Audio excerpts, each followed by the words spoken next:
So if we talk about the regular duties, so once you handle a police station, you basically become the SHO, the station house officer. Now, when you become that, you are supposed to first understand who are the different people who are working in your station, what is your manpower, what are the different duties allocated, and what are the sudden things which generally come up. For example, some bandobast will come up, there might be certain dignitary visiting, so you have to send men for that. So you understand ki what are the various possible duties. Then you see what are the men that you have at your disposal, and accordingly you understand how to manage your manpower and how to get everything done.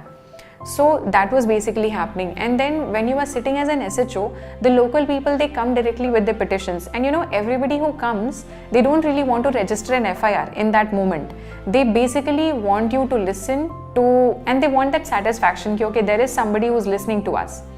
So generally I would deal with a lot of domestic violence issues, because as Corona started, people started living, they actually started spending a lot of time together, and because they were not allowed to go out, and a lot of drinking problem also started increasing, and all this led to increase in domestic violence cases. So we had to deal with a lot of petitioners like that. And sometimes, there'll be cases where you don't really understand what you can do, because there'll be dead-end cases. For example, there was this case of a missing girl. So she had basically, the case was that of an elopement. And the reason we could not get any trace of her was because both she and the guy she had eloped with, they had switched off their phones. And in today's time, we rely on technology a lot for investigation. So because they had switched off their phones, they did not contact any of their family members for almost over a month. No family member contact, no friends contact. It became quite difficult to trace them.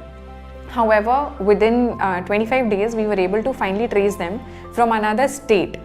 And after that also, sometimes generally it is seen that once the person is caught, once the person is traced, the work is over.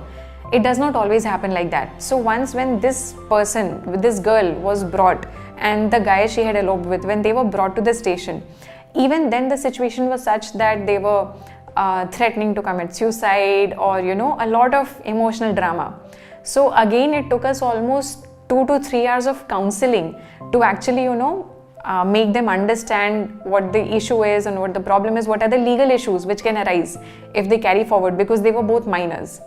So there is a lot of counseling also involved when you are in the police department. Similarly, when domestic violence issues come, generally the women, it's a very unfortunate story, but yes, the women are financially dependent on their husbands, on their in-laws, and they don't have self-reliance. So even though they might be facing abuse, all that they tell us is कि madam आप इनको समझा दो, इनको बता दो कि दोबारा ऐसा नहीं करें, बट हम इनसे अलग नहीं होना चाहते. And generally, if you file FIRs in all those cases, then the problem is कि the lady gets isolated from her in-laws as well, and even her own parents, they will not take her into their homes. So they get into a very destitute kind of situation. So in those cases, we had to use a lot of discretion, if we can use counseling, if we can use mediation. So Telangana fortunately has a wonderful system of Bharosa centers and she cells. So what happens here is that for all these family disputes, because according to the court guidelines, we have a time period where we can do preliminary inquiry, where we can send these family issues for counseling, and only after that we have to register an FIR.